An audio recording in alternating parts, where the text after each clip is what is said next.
মানে কাপড় ছাড়া হ্যাঁ ভিডিও কলে, হ্যাঁ, বা একটু ভিডিও কলে আসো, মানে উইদাউট ড্রেস উনি এটা অফার করে আমাকে। আমি মানে ভাই এটা পসিবল না, এবং ছবি দিতে। হ্যাঁ। তো আমাকে এটা হলো যে কয়েকদিন পুশ করে, তো বলে যে এগুলো যে বলছি এগুলো ভাবি এবং মনে যেন না জানে। ড্রেসের নিচে তুই কিছু বলছি না ভাই, আমি গেলাম, আমি ঘুমাবো, দেন আমি চলে আসি। ওনার সাথে এই তো প্রায় 1 মিনিটের মতো তর্কাতর্কি হয়ে চলে আসি। শুটিং এ গিয়ে যে ট্র্যাপে পড়ার গল্প আমরা আগে শুনেছিলাম সেই মানুষটা। জি। এবং তোমার সাথে হচ্ছে ওইখানটায় বাজে কিছু হওয়ার সম্ভাবনা ছিল। হ্যাঁ, আমাকে আগে ওইটুকু বলো, হাউ ইট হ্যাপেন। আমি তো যাকে নিয়ে বলতে আসছি মূলত ওনাকে আমি আগে থেকেই চিনতাম। ওকে। ওনারা যখন টিকটক ভিডিওস করে ওখানে একটা ওরা একটা আমি মিউজিক ভিডিও দেখি, কিছু কাট থাকে, তো গানটা ওই সময় প্রচুর মোটামুটি ভালো একটা হিট যায়, একটা গান মোটামুটি ভালো হিট যায়। তো হিট যাওয়ার পরে আমি যেহেতু মডেলিং এর সাথে ছিলাম, তো হয়তো আমার একটু গ্যাপে গ্যাপে ছিল স্টাডির জন্য, এটার জন্য রেগুলার ছিলাম না। তো আমি চাচ্ছিলাম যে ওই সময় থেকে রেগুলার হওয়ার। তো এর আগে আমার বিয়ে হয়, তো বিয়ের জন্য হাজবেন্ডের একটা ইস্যুস ছিল, সে চাচ্ছিল না। দেন যখন চাচ্ছিল ওই সময়টাতে আমি সম্রাট ভাইকে পাই। তখন ওনার টিকটক বায়োতে ওনার আইডি ইয়াটা ছিল, লিঙ্কটা ছিল, তো ওখান থেকে নক করা হয়। আমি রিকোয়েস্ট পাঠানো 2 থেকে 3 দিন পর উনি রেসপন্স করে। তো ভাইকে আমি রিকোয়েস্ট করেছিলাম যে ভাই আমি তো কাজ করতে চাই, আমি তো আগেও কিছু কাজ করেছি, তো আমাকে একটু সুযোগ দেন। দেন ভাইয়া আমাকে এই নেগেটিভ সাইডগুলো যেটা হয়, নেগেটিভিটি যেটা মিডিয়াতে, ও তো আমাকে বুঝালো। আমি তো ওনাকে ফার্স্ট বলে দিচ্ছে যে আমি ম্যারিড। তো বলে ঠিক আছে, যেহেতু তুমি ম্যারিড তাহলে এখানে তোমার না আসা বেটার। আমি বলছি না, আমার হাজবেন্ডের এখানে সাপোর্ট আছে, সে কিন্তু একজন সিঙ্গার, সে প্রফেশনাল একজন সিঙ্গার। তো বললো যে ঠিক আছে আমি দেখবো, বলে ঠিক আছে আমি দেখবো। আমি বলি যে আপনি আমাকে ছোট বোনের মতো একটু হেল্প করেন, জাস্ট 2-1টা কাজ আমাকে দিয়ে যদি সুবিধা হয়, আমার পেমেন্ট লাগবে না, জাস্ট আমি চাচ্ছি যে রেগুলার হতে। আমি চাচ্ছিলাম যে আমার ফেসটা মানুষ চিনো, তো ওই ক্ষেত্রে আমি যে ভাই আমার পেমেন্ট লাগবে না, আমি কাজ করব। বলে ঠিক আছে আমি দেখবো। তারপরে এভাবে হাই হ্যালো কথা হতে থাকে। দেন একদিন ভাই আমাকে বলে যে দেখা করতে পারবা? আমি বলে ভাই কোথায়? বলে যে হাউস বিল্ডিং এর দিকে আসো। তো আমার বাসা কাছেই, আমার বাসা দক্ষিণখানে। তো আমি বললাম ঠিক আছে ভাই আমি আসতেছি। তো আমাকে একটা শর্ত দিয়েছিল যে আমার সাথে তো তোমার ভাবি বা নয় বের হয়, তো তারা যেন না জানে আজকে তুমি আমার সাথে মিট করছো বা আমার সাথে মিট হয়েছে। ঠিক আছে ভাই সমস্যা নেই। তখন কিন্তু আমার একটু ভয় কাজ করেছিল। তো তারপরে ভাবলাম হাউস বিল্ডিং যেহেতু, উনি তো আমাকে রোড সাইডে দেখা করবে, তো তারপরে সাহস করে গিয়েছিলাম। তো যাওয়ার পর উনি বললো যে কাজ করবা, ভালো কথা, তুমি কিভাবে কি জানোই তো এটা মিডিয়াটা কেমন। আমি বলছি ভাই আমি তো নেগেটিভ, ওটা আমার সাইড করে কাজ করতে হবে, আমি পেমেন্ট ছাড়া কাজ করব, প্রয়োজনে আমাকে কম পেমেন্টে কাজ করব, জাস্ট আমার অন্য কিছুতে পারবো না, যেহেতু আমার সংসার আছে। আর আমি এইটাতে যদি সাপোর্ট আমার থাকতো তাহলে আমি মোটামুটি ভালো একটা ক্যারিয়ার বিল্ড আপ হয়ে যাইতো অনেক আগে থেকে। কারণ আমি স্টার্টিংটা কিন্তু আমার 2017 থেকে, বাট গ্যাপে গ্যাপে ছিল বলে স্টাডির জন্য হয়নি। আর নেগেটিভিটিটার তো একটা ইস্যু ছিল আমার ফ্যামিলিগতভাবে। দেন ভাইয়ের সাথে আমার দেখা হতেই থাকে, তারপর থেকে দেখা স্টার্ট হয়। 2 দিন 1 দিন পর পর দেখা হতে থাকে যে আয় একটু আড্ডা দিই, আয় ডিরেক্টর আসছে, আয় প্রডিউসার আসছে, বা অমুক মডেল আসছে, বা আমাদের একটা প্রডিউসার আসছে, উনি করবে, তো উনি তো মডেলদেরকে দেখতে চাইবে, তো তুই আয়, তুই একটু সুন্দর করে সেজেগুজে আসবি। তো আমাদের বেশিরভাগ সময়টা দেখা হতো হাউস বিল্ডিং এরিয়াটাতে। হাউস বিল্ডিং 6 নাম্বার যেটুকু পড়ছে ওই সীমানার মধ্যে আমরা রোড সাইডে দাঁড়ায় দেখা করতাম। দেখা যেত যে ভাবি মাঝে মাঝে আসতো, বাট সব সময় ছিল। সব সময় ছিল আমাদের সাথে জুবাইর নামের একটা ছেলে ছিল, যে ছেলেটা লাস্ট ডে যখন ট্র্যাপ একটা মোটামুটি অ্যারেঞ্জ করে ফেলছিল আমার জন্য, ওই দিন ওই ছেলেটা ছিল, ওটা আসতেছি। তারপরে এখানে যে আরেকটা ভাইয়া আসছিল, ওই ভাইয়াটা ছিল, আরেকটা ছেলে ছিল, এর সাথে আমার জাস্ট ওই একদিনই দেখা হয়েছে, লাস্ট যেদিন আমরা শুটে যাই ওই দিন। তো ওই সময় থেকে দেখা হয়েছে, নতুন নতুন মেয়ে আসতো, নতুন নতুন ছেলে আসতো। তারপর আরেকটা ছেলে ছিল, যদিও এখন দেশের বাইরে চলে গেছে, নামে একটা ছেলে ছিল, ও ছিল, আরেকটা মেয়ে ছিল, ওরও বিয়ে হয়ে সংসার হয়েছে, ওর সাথে আমার এখনো পর্যন্ত কথা হয়। তো আমাদের মোটামুটি মেয়ে যে কয়জনের সাথে কথা হতো মোটামুটি কম বেশি সবাইকেই যে হ্যারাস করার ট্রাই করছে বা হয়েছে কম বেশি, কম বা বেশি, এটা আমরা শুনছি, বা কাউকে ট্রাই করে হয়তো বা পারে নাই, তাকে হলো যে কি হতো সাইড রোল। হ্যাঁ, যেমন আমাকে যখন বলছে যে তুমি কিছু বুঝোই তো, তোমার ড্রেসের ক্ষেত্রে তোমাকে কোনটা মানাবে বা কি হবে, তুমি কিছু ফটো দাও, তোমার ফেস ছাড়া দাও, বা একটু ভিডিও কলে আসো, মানে উইদাউট ড্রেস, উনি এটা অফার করে আমাকে। আমি বলছি, ভাই এটা পসিবল না, মানে কাপড় ছাড়া হ্যাঁ ভিডিও কলে, হ্যাঁ এবং ছবি দিতে, হ্যাঁ। তো আমাকে এটা হলো যে কয়েকদিন পুশ করে, তো বলে যে এইগুলো যে বলছি এগুলো ভাবি এবং মনে যেন না জানে। আমি বলছি ভাই এটা তো সম্ভব না, এটা কেমনে কি, আমি তো একজন ওয়াইফ, আর এইসব আমার দ্বারা সম্ভব না। দেন এইসব কথা যখন হতেই থাকে, বাট আমি একটা সময় বলে যে দেখ আচ্ছা ঠিক আছে বাদ দিয়ে এগুলো, তুই আমার বোনের মতো, তোকে আমি লিড না দিতে পারলেও তোকে আমি এমন কিছু কাজ দিব যেখানে থেকে মানুষ তোকে চিনবে। এর মধ্যে হলো যে আমার হাজবেন্ড একটা গান রেডি করা ছিল, জি ওর উনি একটা, সিঙ্গার, হ্যাঁ অডিও একটা গান রেডি করা ছিল ভাইয়ার, এখন ওর গানটা রেডি করা ছিল তখন। এখন কিন্তু আমার হাজবেন্ডের মোটামুটি একটা পরিচিত আসছে, এখন চিনে।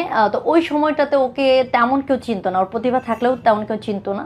তো আমাকে বলতেছিল যে ঠিক আছে তাহলে গানটা সেল করে দাও, একদম রেডি গান, তো বলে সেল করে দাও। বল ঠিক আছে, তো কাজ করে, এই গানটা তো ভালো, তাহলে ওনাকে বলি দেখি। ওনাকে বললাম যে ভাই একটা গান রেডি করা আছে, এটা একটু করবেন কিনা। বলে ঠিক আছে তাহলে তুই তোর হাজবেন্ডকে নিয়ে আয়। ততদিনে মোটামুটি একটা রিলেশন বিল্ড আপ হয়েছে, আমাকে তুই তাকারি করে বলে, তো খুব ভালো ক্লোজ হয়ে গেছে আর কি। আমি আসছি আমার হাজবেন্ডকে নিয়ে, উত্তর 11 নম্বরে দেখা করি। তো দেখা করার পরে গানটা শুনলো, শোনার পর সব কিছু বলতেছে যে তোমার তো কেউ চিনে না, ফেস ভালো নাই, বাজেট তো অনেক লাগবে, তোমার গানটা অনেক ভালো, এটা বিগ বাজেটে করতে হবে, এটা হয়তো কক্সবাজার বা কোথাও একটু ভালো প্লেসে করলে গানটা হিট খাবে, কিন্তু এটার জন্য তো এখন প্রডিউসার নাই, আমি তোমাকে জানাবো, আর যদি তোমার কোনো প্রডিউসার থাকে তাহলে বলো। তো আমার হাজব্যান্ডের যদি প্রডিউসার ছিল, আমি তো মডেল এবং আমার হাজব্যান্ড ইউটিউব চ্যানেল, তাহলে তো ওনাকে প্রয়োজন ছিল না। ঠিক আছে দেখা যাক। তো এর মধ্যে কি ওই গানটা পরবর্তীতে কিন্তু বড় একটা চ্যানেল, ইউটিউব চ্যানেলে যায়, যেটা হলো হয়তো ভাগ্যে ছিল আমাদের, বড় একটা ইউটিউব চ্যানেলে পরে ওই গানটা নাটকে যায়। দেন ওইটার পর থেকে যখন উনি ঘুরাচ্ছিল গানটা, কিন্তু বেশ আটকে ছিল 1 মান্থের মতো, 1 মাসের মতো আটকে ছিল। তখন আমার হাজবেন্ড বললো যে ওনাকে আমি চিটার মনে হয়, কারণ প্রতিদিন দেখা করতেছো, কাজের কথা হচ্ছে, কাজ হচ্ছে কোনটা। আমি বললাম যে দেখো হবে হবে, মানে আমাকে তো ব্রেন ওভাবে ওয়াশ করতেছে যে কাজ হবে, বা প্রডিউসারদের দেখাচ্ছে, আমরা যাচ্ছি দেখতেছি, তো ওইভাবে আমাদের বিশ্বাসের জায়গাটা চলে আসছিল। আর সাথে আমার খুব ভালো সম্পর্ক হয়ে গেছে। ও কিন্তু যেটা ওরা বলে এই যে তো ছোট বোনের মতো, তা আমিও ওই ভাবে মনে মিশুক, হ্যাঁ ভাবি ওনারা খুব মিশুক মানুষ। এখন এইটার জন্য কিনা জানি না, বাট আমাদের সাথে যতদিন আমরা এটা ফ্লাশ হওয়ার পর আগে পর্যন্ত ভালো জানতাম। লাস্টলি একটা শ্যুটের জন্য আমাদেরকে ডাকে, আমাদের 2 দিন আগে থেকে ড্রেস কি লাগবে, কার কি ক্যারেক্টার এটা বলে দেয়। ওখানে আমাদের হলো যে মিডিয়া ইন্ডাস্ট্রির মানে চলচ্চিত্রের বড় 2জন আর্টিস্ট ছিল, ওনাদের নামটা আমি নিব না, যেহেতু কাজটা এখন পর্যন্ত আমরা ফিনিশিং দিতে পারি আর ওটা হবেও না, তো আমি চাচ্ছি না, কারণ ওই 2জন খুব প্রতিভাবান এবং আমরা বাংলাদেশের সবাই জানি। ওই 2জন মানুষ যখন আসছে তো এক্সাইটেডমেন্ট কাজ করছে যে হ্যাঁ আমার লং টাইম পরে কামব্যাক হচ্ছে এত বড় 2জন আর্টিস্টের সাথে। দেন আমি খুব খুশি, শ্যুট আমাদের চলতেছে, ফার্স্ট ডে শ্যুট হলো, তো ভাইয়া সবাইকেই কম বেশি পেমেন্ট দিচ্ছে। তো আমি বললাম ভাই আমার কাছে কিন্তু রিক্সা ভাড়া নাই, হ্যাঁ কারণ ওই সময় আমার হাজব্যান্ডও স্ট্রাগলের মধ্যে, আমি তো কিছু করতেছি না তেমন করে। তো বললাম, বলে যে কোনোভাবে ম্যানেজ করে যা, পরদিন থেকে রিক্সা ভাড়া দিয়ে দিব। আমি আমাদের শ্যুট হয় উত্তরাতে, উত্তরা 4 নম্বরে যে শুটিং হাউসগুলো আছে ওর মধ্যে থেকে একটা হাউসের শ্যুট হয়, ওইখান থেকে আমি আমার বাসাতে হেঁটে গেছি, যাওয়ার সময় হেঁটেই যাইতে হয়েছে, তো তাও আমি খুশি ছিলাম যে আমার কাজটা হবে। দেন তারপরে থেকে উনি আর কাজ হচ্ছে না, বলে যে স্যার অসুস্থ, মানে আমাদের যে ছিল সিনিয়র যে আর্টিস্ট ছিল, বলে স্যার অসুস্থ আছে, আমাদের টাকার সমস্যা হচ্ছে, ব্যাংক থেকে টাকা তুলতে পারছি না, বা শিডিউল মিলাইতে পারছে না, ক্যামেরাম্যান আসছে না। তো এই বলতে বলতে মানে প্রায় 1 মান্থ আমি বললাম ভাই আশাটা কি ছেড়ে দিব, বলে কাজ হবে, একটু লেট হচ্ছে, এত বড় প্রজেক্ট তুই দেখলি না, এত বড় বড় ক্যামেরা নিয়ে কাজ করলাম, এত টাকা খরচ করছে, এত বড় আর্টিস্টদের কাছে আমি কি কাজটা বাঁচায় রাখবো? তো আমার কিছু টাকার জন্য, আর স্যার একটু অসুস্থ হচ্ছে না। দেন ওই জায়গাটা থেকে আরও বিশ্বাসটা আসলো যে হ্যাঁ সে তো শ্যুট করাইছে আমাদেরকে একদিন। দেন আরেকদিন ডাকলো যখন আমাদেরকে বললো তোদের কিছু ফটোশ্যুট করতে হবে, তোরা তো ফটোশ্যুট, কারণ আমাদের নতুন কয়েকটা মেয়ে ছিল, ওই মেয়েটা ও নারায়ণগঞ্জ থেকে আসে, ও আসে, আরেকটা মেয়ে ছিল ওর নামটা খেয়াল আসছে না আমার এই মুহূর্তে, মনে ছিল, আমি ছিলাম, ভাবি আসছিল পরে, ওইখানে নামের ছেলেটা ছিল, তারপরে আরেকটা ছেলে যে ওই যে এখানে আসছিল, ভাইটার নামটা মনে করতে পারছি না, বলছি। তো ওই ভাইটাও ছিল। তো আমরা ফটোশুটের জন্য ওখানে ড্রেস আপ বলছিল নিয়ে যেতে, তো সেভাবে ড্রেস আপ পরে গেছি। মেকআপ আর্টিস্ট যিনি হলো যে ওই ভাইয়ার প্রত্যেকটা শ্যুটের মেকআপ করতো, মানে আমাদের তো সেকেন্ড শ্যুট ছিল ওই দিন, যেদিন আমরা ফটোশ্যুট করলাম, ফটোশ্যুট আগে শুটিংয়ের সময় ওইটাই ছিল, মানে বলছিল সবসময় সাথে থাকে, এবং কি প্রায় প্রতিদিন আমরা যখন মিট করতেছি শেখকে আমরা পাচ্ছি, নাম আর বলার দরকার নেই। হ্যাঁ, তো ওনাকে মেকআপ আর্টিস্ট হিসেবে পাচ্ছি, তো ওনাকে মামা ডাকছি, কারণ ভাই মামা ডাকে, তো ওনাদের মামা মানে উনি আমার ভাই, তো মামা সেই হিসেবে মামাই ডাকি, ম্যাক্সিমাম সবাই ওনাকে মামাই ডাকে। তো উনি মেকআপ করতে করতে আমাকে হলো যে ব্যাড কিছু কথা, তো আমি মাথায় নিয়ে নিয়ে ভাবছি মজা, হ্যাঁ ওই যেদিন দিয়াবাড়িতে আমরা ফটোশ্যুট করছিলাম না, মজার ছলেটা উড়িয়ে দিছি, শ্যুটে একটু মজা হয়। দেন তারপরে ভাইয়া বেশ কতদিন পর হবে অনুমানিক, এটা আমার মনে পড়তেছে না, শ্যুট বলে যে শ্যুট হবে ইয়েতে, ওই নীলা মার্কেট ওয়েবসাইটে শ্যুট হবে ওইখানে, তো তোদেরকে আগের দিন পাঠিয়ে দিব। আমি বলছি ভাইয়া তাহলে আপনারা, বলে যে আমি তোদেরকে নিয়ে রেখে আসবো, তুই ভয় পাস না, আমরা পরের দিন সকাল ভোরবেলা যে কাজ করব, কারণ এতগুলো লোক গেলে ওখানে রাতে থাকতে পারবো না, অত বড় হাউস পাইনি, আর আমরা তো একটা গাড়ি করে চলে যেতে পারবো, তোদের লেট হবে, কারণ তোর ভাবি যাবে, আমি যাবো, মনি যাবে, তো তোরা আগে চলে যা। দেন আমি ওই দিন হলো 9টা থেকে 9:30টার মধ্যে আমরা রওনা হই, তা আসি মোটামুটি 8টা, হাউস বিল্ডিং। তখন মেয়েটাকে যে আপুটা ছিল ওই আপুটাকে পাই, আপুটা হলো যে 3 পিস পরা ছিল, তো ভাইয়া রাগারে করছিল যে আমি একটু মডার্ন করে করব, দেখ তো তানিয়া এটা কি ড্রেস, এই ড্রেসটা নিয়ে আসছে, এটা কি হবে? ওকে আমি ড্রেস বারবার বলে দিছি, তাও ওইটাই নিয়ে আসছে। আমি বললাম আপু তো দেখো, বলে যে আপু আমার না ওই সব ওয়েস্টার্ন ড্রেস নাই। আমি বললাম দেখো টপস টি শার্ট বা জিন্স এগুলো নর্মাল, এগুলো তো এমনিতে নর্মাল ড্রেস, তুমি এটাতে কাজ করতে গেলে এইগুলো ক্যারি করতে হবে। পরে বললো যে আপু এরপর থেকে আস্তে আস্তে হয়ে যাবে, আমি তো প্রথমবার আমার ছিল না, তো ভাইয়া হঠাৎ করে আমাকে বলছে, আজকেই বলছে, এই জন্য আমি হঠাৎ করে 3 পিসগুলো নিয়ে চলে আসছি। পরে বললো ঠিক আছে হবে। তো আমি বললাম ভাইয়া তো কয়টা কাজ করবেন? ওই আপুটা ওকে লিড থাকবে, মনে ওকে একটা সাইড ক্যারেক্টার দেব।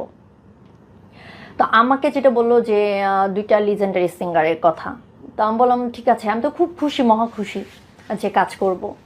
দেন ভাইয়া আমাকে ওই মেয়েটাকে, আমার হাজব্যান্ডও আসছিল আমাকে আগায় দেওয়ার জন্য, তো আমাকে আগায় দিয়ে 9:30টার দিকে আমরা রওনা হই, ও বাসায় চলে যায়। আমি পরে বলছি দেখো আমি তো রাত করে, তাও ভয় লাগতেছে, তুমি কিন্তু আমার কলে থাকবা, আমার হাজব্যান্ডকে বলতে তুমি কিন্তু কলে থাকবা। তো ওখানে গিয়েই মোটামুটি ভাইয়া বলে যে কিছু ড্রেস দিয়ে তুই ট্রায়াল দে, আমি তোকে দেখবো। তো আমি ওই সময় হয় কি একটা ড্রেস পরছি, বলে যে ড্রেসের নিচে তুই কিছু কেন পরছিস, কারণ ড্রেসটা ছিল স্কিন, তো যে কারণে নিচে আমার আরেকটা ড্রেস পরার কারণে উনি বলতেছে যে এটা কেন, তো অনলি জাস্ট হলো যে ভিতরে কিছু রাখা যাবে না, তো এভাবে আমি দেখবো।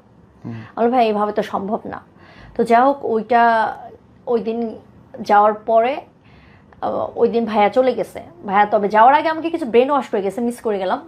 ব্রেন ওয়াশটা হলো যে বলতেছে যে দেখ টাকা পয়সা সবারই দরকার আছে, টাকা তোরও দরকার আছে, আমারও দরকার আছে, তো এখন যদি আমি তো আর ছেলে মানুষ, আর ডিরেক্টর কয়টা বা প্রডিউসার ম্যানেজ করতে পারে, তুই যদি চেষ্টা করিস আমি কিছু প্রডিউসার ম্যানেজ করে দিব, বাট ওদেরকে তোকে বুঝাইতে হবে, টাইম দিতে হবে, ওখান থেকে মোটামুটি তোর একটা ভালো আর্নিং চলে আসবে, প্লাস আমাদের কাজটাও হয়ে যাবে, তো তুই এটা চাস কিনা? বলছি ভাই এটা কেমন সম্ভব, আমি যদি প্রডিউসারকে ম্যানেজ করতে পারি তাহলে তো আমি নিজেই কাজ করে ফেলতে পারি, তাহলে তো আপনাকে আর প্রয়োজন হচ্ছে না। তো বলে যে দেখ বুঝার চেষ্টা কর। তো আমি ওই সময় চিন্তা করলাম যে আর্গুমেন্টে না যাই, ভাই যেটা বলছে হ্যাঁ হ্যাঁ করে যাচ্ছি, কারণ ওই দিন তো আমার কাজটা হোক, যেহেতু আমি ওখানে গেছি ওই দিন কাজটা হোক। তো বলতেছে যে তোরা এখানে থাকবে, আমরা চলে যাই। রাতে খাবার দিয়েছে, আমরা খেয়েছি, ভাই আমাদেরকে রেখে চলে আসছে। তো আমি হলো যে একটা রুমে থাকার কথা, যেটা অ্যাজ ইউজুয়াল হওয়ার কথা। তো আমি আর ওই আপুটা একটা রুমে আমরা শুয়ে আছি, আমি আমার হাজব্যান্ডের সাথে কথা বলতেছি, ওই আপুটাও হয়তো বা কারোর সাথে ফোনে কথা বলছিল। ওই সময়ে হয় কি, আমাকে ওই তনি আপু একটু বাইরে বের হয়েছিল, বলতেছে যে আপু তোমাকে ডাকে। আমাকেই ডাকে, বলে যে মেকআপ ম্যান ডাকছে। তো ভালো, আমি বললাম যে আচ্ছা তাহলে হয়তো আগামীকালের আমার কি মেকআপটা বা কি ড্রেস আপ করবো, হয়তো এটা নিয়ে ডিসকাস করতেই পারে, স্বাভাবিক। আমি এইটা ভেবে আমি বের হই রুম থেকে, ওনার রুমের দরজায় গিয়ে দাঁড়াই, যে আমাকে ডাকছেন? বলে হ্যাঁ। বলে যে ভিতর আসেন। আমি বললাম বলেন ভাইয়া, আমি তো ঘুমাই যাবো, অনেক রাত হয়ে গেছে, আমি কথা বলতেছিলাম হাজব্যান্ডের সাথে, ও লাইনে আছে। তখনও আমার হাজব্যান্ড লাইনে। তো বলে যে ভিতর আসেন। তো আমি তখন বলছি, আমার হাজব্যান্ড বললাম যে তুমি একটু কলটা কাটো, হয়তো মেকআপ নিয়ে কথা বলবো, আমি একটু পরে কল ব্যাক করছি। এটা বলে আমি কলটা কাটছি। কেটে ওনাকে আমি বলতেছি বলেন। উনি বারবার বলতেছে ভিতরে আসেন। আমি বলি ভিতরে কিভাবে যাব? আপনি বললে বলেন, আমি তো ঘুমাবো, এখন 12টা বেজে গেছে, আমার তো কালকে সকালে একটা কাজ করতে হবে, না ঘুম না হলে মেকআপ বসবে না। তো বলতেছে আপনি আসেন। আমি বলছি না ভাই, আমি গেলাম, আমি ঘুমাবো, যেন আমি চলে আসি। ওনার সাথে এই তো প্রায় 1 মিনিটের মতো তর্কাতর্কি হয়ে চলে আসি, উনি মন খারাপ করে ফেলে। একটু পরে আমার সম্রাট ভাই ফোন দেয়। সম্রাট ভাই ফোন দিয়ে বলতেছে যে কি হয়েছে? আমি বলি কেন, কি হয়েছে ভাইয়া? বলে যে মামা নাকি তোকে ডাকছে, তুই যাস না। বললাম আমি গিয়েছিলাম, তো গিয়েছিলাম। বলতেছে যে কথা বলবে। তো আমি বলছি ভাই বলেন কি বলবেন। বলছে একটু গল্প করব। তো ভাইয়া বলেন, সকালে আমার শ্যুট আছে, সকালে তো আমি এখন যদি না ঘুমাই, আমার কি কালকে ভালো করে মেকআপটা বসবে, আমি কি কাজ করতে পারবো? পরে বলতেছে যে একটু যা। আমি বললাম কেন? বলে যা, কি বলে শোন। আমি বললাম ভাইয়া আমি পারবো না, আমি এখন ঘুমাবো, আমার প্রচুর ঘুম পাইছে, আমি এমনিতেই আর্লি ঘুমায় যাই। তো বলার পরে ভাইয়া ফোনটা কেটে দেয়। একটু পরে উনি আবার ঘুরঘুর করতেছে, মেকআপ আর্টিস্ট আমার পিছনে ঘুরঘুর করতেছে। দেন যে ছেলেটা ছিল জুবাইর, তো উনি আইসা আমাকে বলতেছে যে কি ব্যাপার, তুমি কেন যাও নাই? যাচ্ছে যাও, কথা বলো। আমরা কি কথা বলবো? বলে যে একটু গল্প সল্প হয়তো করবে। আমি বললাম ভাই গল্প করলে তো উনি বাইরে করতে পারে, উনি দরজায় দাঁড়াও করতে পারে, রুমে যাইতে হবে কেন? আবার আমাকে ফোন দেয়, বলে দেখ তোকে একটা কথা বলি। আমি বলি কি? বলতেছে যে এখন কি বলবো, তোর কিভাবে বলবো, তোর তো ছোট বোনের মতো দেখি, তুই আমাকে ভাইয়ের মতো ভাবিস। বলে ভাইয়া ভাইয়া বলেন। বলে যে দেখ এতগুলো টাকা অ্যারেঞ্জ করছি আমি, এতগুলা ক্যামেরাম্যান সব চলে আসবে সকালবেলা, আমার ডিরেক্টর বলা আছে, ক্যামেরা লাইট সব কিছু বলা আছে, আরও আর্টিস্ট বলা আছে, তারা চলে আসবে, আমরা তো আছি আসবো। দেখ আমি এত টাকা দিয়ে হাউসটা ভাড়া নিছি, তোরাও চলে গেছি, সব কিছু এখন জাস্ট তোর জন্য আমার সব কিছু পণ্ড হয়ে যাবে। আমি কি করছি ভাইয়া? বলে যে মামা কি বলে একটু শোন। বলে মামা কি বলে? উনি আমাকে মেবি ব্যাড ইঙ্গিত করতেছে।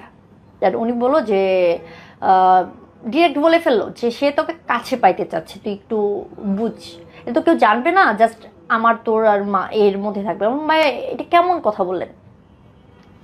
এটা কেমন কথা বলে ফেলেন আপনি?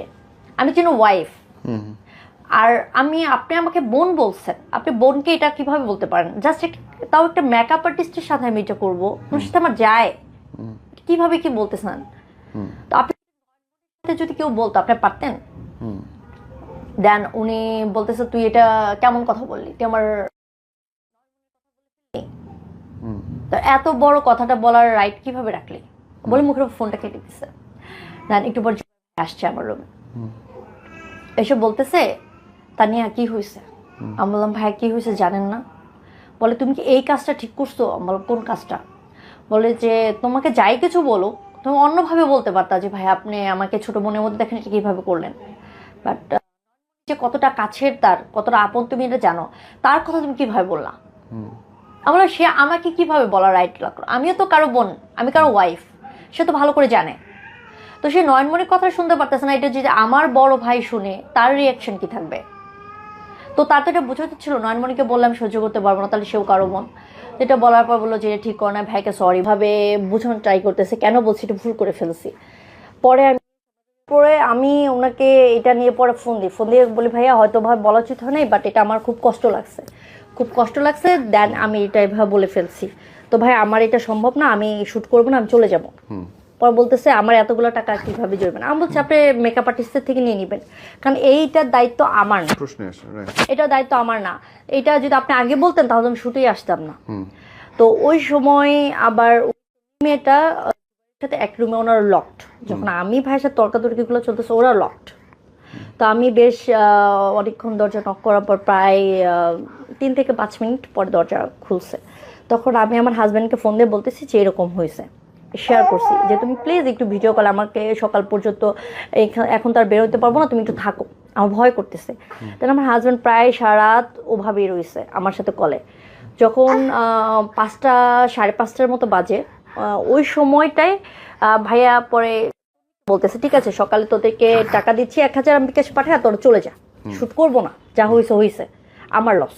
উনি দেন বললো তন্নির বিকাশ, উনি 1000 টাকা পাঠায়। তো তন্নির কাছে ক্যাশ টাকা ছিল, তো আমরা পরে ভোরবেলাতেই বের হই, কারণ ওইখানে আমি চাচ্ছিলাম কখন বের হইতে পারবো, কারণ সারাটা রাত আমার কাছে এত বাজে কাটছে, ভয়ে বা রাগে, দুইটা কাজে করছে আমার, ভয় বা রাগ। এত ছিলাম যে ভাইকে তো আমি অনেক বিশ্বাস করতাম। তো আমাকে ফোন দিয়েছে, নর্মালি বলতেছে দেখো মাহির তুমি এটা নিয়ে এত করো না, তো মামা হয়তো বা এটা কীভাবে বলে ফেলছে যাই না, ওইটা হলো যে বাবা টাকাটা অনেক লস হবে তো ওই জন্য বলছে, বাট বাবা কিন্তু এমন মানুষ না বলতেছে। ঠিক আছে ওকে ফাইন। আমি ওই সময় আর আমি ওখান থেকে বের হয়ে একটা সিএনজি পাই, আমরা ওখান থেকে চলে আসি পর্যন্ত। ওখান থেকে আপুটা তো চিনে না তেমন একটা, তো খিলক্ষেত থেকে আমি ওকে বলি কোন বাসে যাইতে হবে, ওকে দিয়ে দিই, ও চলে যায়, আমিও চলে আসি। দেন ওই আপুটার সাথে আমার আবার ফেসবুক এক্সচেঞ্জ হয়েছিল। ওই সময়ে আপুটা আমাকে পরের দিন নক করে, মেবি 1-2 দিন পরে নক করে বলে যে আমার তো প্রবলেম হচ্ছে, ভাইয়া মনে হয় আমার ভিডিও কাউকে ছড়াই দিছে, আমার বয়ফ্রেন্ডের ঝামেলা করতেছে, আমার কেউ তো ব্ল্যাকমেল করতেছে, তার শুটিং করি নেই বলে। তো এই মেয়েটা আমাকে বলে, আমরা কি বল, বলেছে আমার বয়ফ্রেন্ডটা না আমার সাথে খুবই ঝগড়া করতেছে, আমার সাথে খুব ঝামেলা হচ্ছে, এখন আমি কি করব। আমি বললাম যে এখন তুমি কি, বলে যে হ্যাঁ আপু আমার তো বলছিল আমি তো এটা করছি। আমি বললাম পাগল নাকি, এটা করছো ঠিক আছে, তুমি ফেস কেন শো করছো। আমার সাইড থেকে মনে হলো যে এখন তো করেই ফেলছে, এখন তো কিছু করার নাই। বললাম যে নেক্সট টাইম এরকম বোকামি করবা না। বলে যে আপু আমি তো আসলে মিডিয়ার সাথে সম্পৃক্ত না, বুঝি না। হ্যাঁ বলে যে আমি বুঝি না, আমার আইডিয়া নেই। তো ভাই আমাকে বলছিল যে কিছু ছবি দেওয়ার জন্য, তো আমি তো দিয়ে দিছি সরল বিশ্বাসে, আমি তো আর জানি না এত কিছু হবে।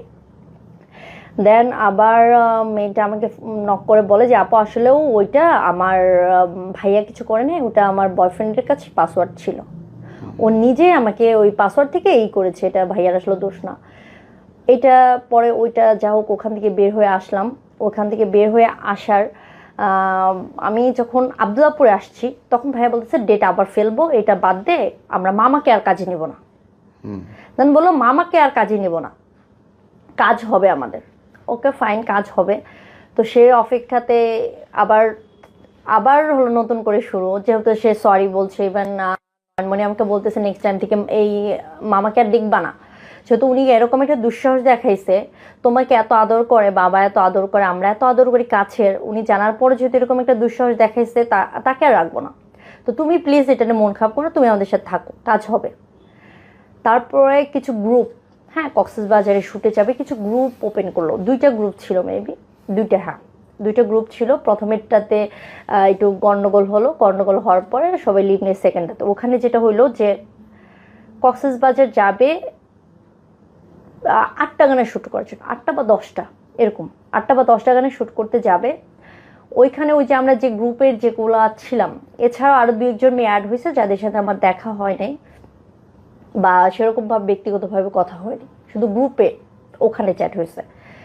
এর মধ্যে 2টা মেয়েকে আগে পাঠিয়ে দিছে, প্রোডিউসার সহ 3 জন ছিল মেবি, আর হলো যে 2টা মেয়ে। পর বললাম ভাইয়া ওরা আগে চলে গেলো, তো আমাদের কেন পাঠালেন না। দেন ভাইয়া বলতেছে তোদেরকে পাঠাইনি, কারণ তুই তো জানিস সব জায়গায় সবাইকে পাঠানো যায় না, তুই তো আর গিভ এন্ড টেকে কাজ করবি না, ওরা গিভ এন্ড টেকে কাজে গেছে, ওদের টাকা দরকার ছিল, তো ওদেরকে মোটা একটা পেমেন্ট দিবে, এই জন্য ওদেরকে আগে পাঠিয়ে দিছি। তো ওদেরকে শুধু কাজ করাবো, আর ওরা শুধু ওইগুলোর জন্য গেছে, ওরা কাজ করবে না।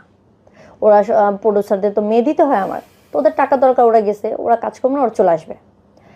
দেন আমাদের বলতেছে কালকে শ্যুট, কালকে শ্যুট, কালকে শ্যুট, কালকে কালকে করে 4-5 দিন চলে যাচ্ছে।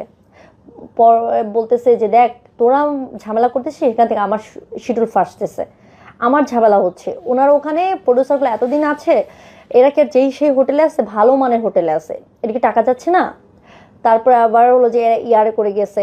দেন ফাইনালি শ্যুট ডান হলো যে আমরা যাচ্ছি, তখন ঝামেলা কিভাবে, মানে উনি নিবে না সেটার ধান্দা করতেছিল, কিভাবে আমাদের উপর দোষ চাপানো যায়, যে ফাইনালি আমাদের দোষে আমরা যাইতে পারি নাই। ওইখানে কিছু মেয়েদেরকে বলতেছে তোমরা খোলামেলা হইতে পারো না, তোমাদের এত জড়তা নিয়ে কাজ করা যায়, এত জড়তা নিয়ে কাজ করা যায় না। একটা ডিরেক্টরের সামনে যদি তোমরা ফ্রি না হইতে পারো, তোমরা যদি করতে না পারো, তাহলে তোমরা কি কাজ করবা? তোমাদের বড় বড় শুটে আরো কত কিছু করতে হয়, ওখানে কিভাবে যাবা? আমাকে ইনসাল্ট করে কিছু কথা বলে, কিছু চ্যাটিং ওই গ্রুপে। তো পরে বললাম ভাইয়া ঠিক আছে বাদ দেন, আমি কাজ করবো না। বলতেছে যে টাকা তো আমরা খাটাচ্ছি, এত কথা বলো কেন, নিব তো। আরও কিছু ব্যাড কিছু ইউজ করছো, ওটা বলতে চাচ্ছিলাম না। দেন যেদিন ফাইনালি আমরা যাব, ওই দিন যেটা ইস্যুস ক্রিয়েট করলো, কেউ যাবে ইয়ারে করে, কাউকে এসি বাস দিবে, কাউকে নন এসি বাস দিবে, আরও 2-1 জন যারা আছে তাদেরকে এয়ারে নেবে, আমাদের জন্য এসি বাস দিবে। আর যারা টিম মেম্বার আছে, আদার্স লাইট মেকআপে যারা আছে, তাদেরকে হলো যে নন এসি বাস দিবে। এমনকি হোটেলের ক্ষেত্রেও সেম বলতেছে যে এরকম একরকম করে তো হবে না, ওটা অনেক কষ্ট হয়ে যাবে, আমরা তো এতগুলো গান নিয়ে যাচ্ছি, আমরা তো কম করে, আমাদের 4-5 দিন সময় লাগবে, এভাবেই। তো এখন বলতেছে যে এভাবে তো হয় না। আমি বলছি দেখেন ভাইয়া, গেলে সবাই এসি বাসে যান, আরও দরকার নেই, নন এসি প্রয়োজন নেই। কারণ এখানে আপনি যাচ্ছেন, আমি মাঝ রাস্তায় গিয়ে একটা বিপদে পড়লে তখন তো আপনাকেই আমার ফ্যামিলি ধরবে, আর ওই সময় আমি বা কি করবো, রাইট? তো আপনারা যদি এভাবে চলে যান, আমাদের তারপরে কি হইলো, এই প্রজেক্ট হইলো না, এটা বন্ধ? এটা পরে এটা ইস্যুস এইটাই করে যে বন্ধ, বলো যে তোরা ঝামেলা করতেছিস, আমি শুট ক্যান্সেল করে দিব। মানে এইভাবে বুক করে ক্যান্সেল, আমাদের উপর দোষ। প্রথমে ছিল যে আমরা যে ফ্রি হতে পারি না, খোলামেলা হতে পারি না, উনি যেভাবে বলতেছে ওভাবে পারছি না, আর এটা ক্রিয়েট হলো যে এভাবে। দেন ওইটাও ফাইনাল কি হলো, লাস্ট কি ফাইনাল ওই শুট হয়নি। তারপর শেষ হলো কেমনে আপনার সাথে সম্পর্ক? শেষ হইলো আরেকটা শুটের কথা ছিল, যেটা বললো বিআরটিসি বাস, তো আমি করে আসছি, ওইটাতে কালকে শুট হবে। তো আলটিমেট যখন এগুলাই চলতেছে, চক্কর চলতেছে, হঠাৎ করে আমার একজন বড় ভাই, উনি যে আমার বড় ভাই একজন, উনি হলো গীতিকার, নামটা নিব না, তো ওই ভাই আমাকে হঠাৎ করে একটা মানে পোস্টে শেয়ার করছে একটা পোস্ট ইনবক্সে, বলতেছে দেখো তুমি তো আমার ছোটো বোনের মতো, তুমি কাজ করতেছো ভালো। এর মধ্যে ওই যে ভাইটার কথা বলতেছি, ওই ভাইয়ারই লেখায় একটা মিউজিক ভিডিও আমার রিলিজ হয়ে গেছে ওই ভাইয়ার চ্যানেলে। তো বলো যে এখন কাজ করো, ভালো কথা, ভালোই চাই, কিন্তু এর নামে কিছু শুনতেছি, তুমি একটু সাবধান থাকো। এরকম মানুষ তো বোধহয় হাতে গোনা, প্রায় লাখখানেক মানুষ কাজ করে, কিন্তু এই মানুষটার নামে, এনাদের হাজব্যান্ড ওয়াইফের নামে, বা মানে এরকম আমি আর শুনি নাই বোন, যে আরো 20 জন এরকম আছে। আমি এখানে মিডিয়াতে তো লং টাইম, বাট যদিও অত রেগুলারভাবে কাজ করি নাই, আমিও এগুলার সম্মুখীন তেমন একটা হইনি। তবে একটা ব্যাড এক্সপিরিয়েন্স ছিল আফটার লং টাইম এগো, ওইটা একটা আলাদা ইস্যুস ছিল। দেখবো যে 11 বছরে এই একজনই পাওয়া যাবে, 2 জনই পাওয়া যাবে যারা এরকম একটা উদ্ভট, এবং এদের জন্য দোষটা সবার হয়। তো আমি রিসেন্টও কাজ করে আসছি, 17 তারিখ আমি সকালে গিয়েছি, কাজ করে চলে আসছি, কোনো ঝামেলা নেই কিন্তু। না কোনো ঝামেলা নেই, ক্যামেরা বন্ধ, টাকা দিবে, চলে আসবে। হ্যাঁ আমি টাকা নিয়ে চলে আসছি, তো আমার কোনো প্যারা হয় না। ইভেন আমাকে তারা অর্ধেক রাস্তা পর্যন্ত তাদের গাড়ি দিয়ে লিভ দিয়েছে, ফুলটা দিতে চেয়েছিল, হয়তো টাইম শিডিউল মিলেনি। তো যখন ওই ভাই আমাকে ওটা শেয়ার করলো, তখন ওর আব্বুকে আমি দেখালাম যে দেখো এরকম বলতেছে যে এরা, আমি বলছিলাম তোমাকে ফ্রড। এর মধ্যে মানে ওই যে মহিলাটা, পিচি মেয়েটা, তো ওর আম্মুকেও কিন্তু আমি তাদের সাথে যখন দেখেছি, সে কিন্তু খুব প্রশংসাই করেছে। আমাকেও ওর আম্মু নক করে, ওই মেয়েটার আম্মু নক করে, ওই আন্টি আমাকে নক করে, বলে যে দেখো এরকম এরকম। বলি দেখেন আন্টি, আপনি টাকা দিয়েছেন তখন আমি জানি না, এখন যদি ঝামেলা হয় এটা আমাকে বললে লাভ নেই। আপনার সাথে আমার 2 দিন দেখা হয়েছিল, আমরা যে দিন নাটকে শ্যুট করি ওই দিন কিন্তু ওনার সাথে দেখা হয় সেকেন্ড বার্থডেতে। বার্থডেতে যে আমরা বলছি না বোন আমার তো এখন একটু সমস্যা চলতেছে, আমি যাইতে পারছি না। তো বলতেছে না তোমাকে প্লিজ আসতেই হবে, আসতেই হবে, এভাবেই করো না তুমি, প্লিজ না আসলে আমি খুব কষ্ট পাবো। তো আমি যাই, কিছু জুয়েলারি, যেহেতু মেয়েদের এটা একটা বলো যে দুর্বল পয়েন্ট, আমি ওর জন্য 5 বা 6 জোড়া পাথরের জুয়েলারি নিয়ে যাই। তো ওইটাই ওকে গিফট করি। আমার হাজব্যান্ডকেও যাইতে বলছে, তো আমি বলছি না আমার হাজব্যান্ড এইসব পছন্দ করে না। ওই দিন যাওয়ার পরেও কে আসছে গেস্ট, ওর ছিল কি গিফট কি আনছে, গিফট কি আনছে, এবং কেউ সবসময় খেতে থাকতো। আমি কিন্তু প্রশংসা করতাম যে এত প্রচুর খাও তুমি, তারপর তুমি এত স্লিম কিভাবে, তো প্রচুর খেতে থাকতো। এবং কি হতো কি যে ও খাবে, আমরা আছি বলে এই তোদেরকে এরকম খাওয়ার দরকার নাই, আমিও কিন্তু খাচ্ছি না, উনি একা খাক। হ্যাঁ ও একা খাইতো। তো দেখা যেত যে আমি একদিন লজ্জায় পড়ে আমি নিজের টাকা দিয়ে খেয়েছিলাম। এটা ছিল মানে উত্তরাতেই 11-12 মাঝামাঝি একটা রেস্টুরেন্টে, যে শেষে বললাম না ভাই আর সমস্যা নাই, আমি কি এত গরিব হয়েছি নাকি, কারণ মজার ছলে পর নিজেই খেয়েছি, এরকম হয়েছে। তোমার এই স্টোরিটা থেকে মানুষ যদি শেখে, কি শিখতে পারে বলো তো? শিখতে পারে হলো যে অতিভক্তি চোরের লক্ষণ। আমি যেটা প্রথমে বলবো, প্রথমে এটা বলবো যে অতিভক্তি চোরের লক্ষণ, যেটা হয়তো বা আজকাল আমাদের এই সময়টাতে মিডিয়া ইন্ডাস্ট্রিতে প্রচুর বেড়ে গেছে। যারা বলবে কাজ হবে, বিগ প্রজেক্ট হবে, আলটিমেট আমি যেটা দেখছি ভাইয়া তারা কাজ করে না। হ্যাঁ, আর আমি 17 তারিখে যে কাজটা করেছি এটা একটা বিগ চ্যানেল, 1 মিলিয়ন প্লাস তাদের সাবস্ক্রিপশন আছে। তো ভাইকে আমি বললাম ভাই আমি কাজ করব। পরে বললো যে ঠিক আছে তুমি কি আগে কাজ করছো, আমি বলছি হ্যাঁ ভাইয়া করা হয়েছে, কিন্তু ইরেগুলার ছিলাম, এখন আমি ভাইয়া রেগুলার করতে চাচ্ছি। ঠিক আছে তোমার কাজের লিঙ্ক দিও। দেন আমি একটা গানের লিঙ্ক ওনাকে শেয়ার করি, এবং কি উনি আমার কাছে ছবি চাই, 2টা ছবি শেয়ার করেছি। ঠিক আছে আমি তো শ্যুট হবার কথা আছে 20 তারিখের দিকে, আমি জানাবো, তুমি একদিন পারলে আমার অফিসে মিট করো কাজের আগে। দেন আমি কিন্তু সেই সুযোগটাও পাইনি। হঠাৎ উনি আমাকে 16 তারিখে কল করে, আমাকে পাইনি, তার আমার হাজব্যান্ডকে রিচ করছে তার অফিস স্টাফের মাধ্যমে। ও আমাকে ফোন দিয়েছে, বলতেছে তুমি একটু কল করো। তো কল করছি, বলে যে কাল শ্যুট আছে তুমি পারবো? আমরা হ্যাঁ ভাই পারবো। ড্রেস আপ কি লাগবে বলে, তোমাকে আমি জানাই দিচ্ছি টেক্সট। Okay fine. দেন গিয়ে কাজ করে আসছি। এইভাবে আসলে কাজগুলো হয় আসলেই তাই। যারা বলে যে কাজ করব, প্রডিউসার আছে, বিগ কাজ হবে, আলটিমেট কাজ হয় না। আমি এটাই বলবো যারা মিডিয়াতে আসতে চায়, এই হবে জিনিসটার মধ্যে যেন না পড়ে। যাদের সাথে আমার এ পর্যন্ত কাজ হয়েছে, হঠাৎ কাজ হয়েছে, কারণ যাদের কাস্টিং দরকার হয় না ভাইয়া তারা হঠাৎ কাস্ট করে ফেলে। সেটা ছোট থেকে বড় আমি যেটাই দেখেছি, হঠাৎ কাস্ট হয়ে যায়। 1 দিন বা 2 দিন আগে কল আসবে যে তুমি কাল বা পরশু পাচ্ছ কিনা। আসলে তাই হয়। তা আমি রেসপন্স করে।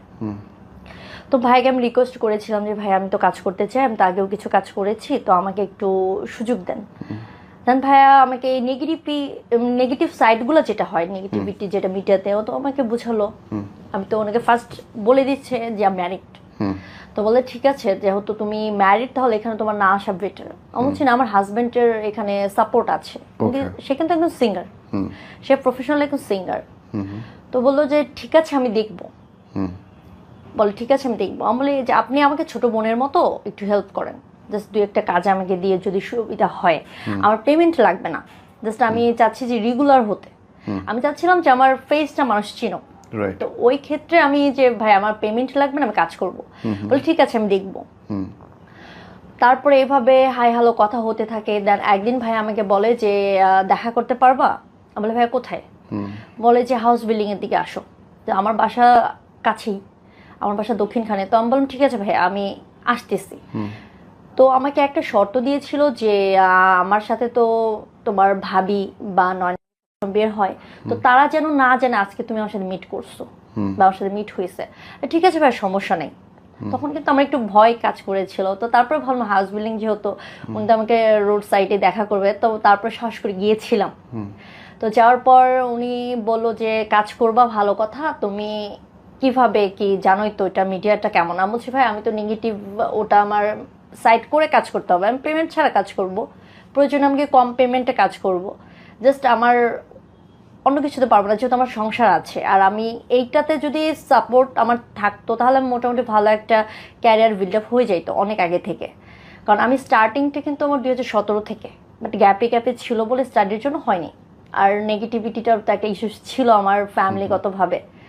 দেন ভাইয়ের সাথে আমার দেখা হতেই থাকে, তারপর থেকে দেখা স্টার্ট হয়।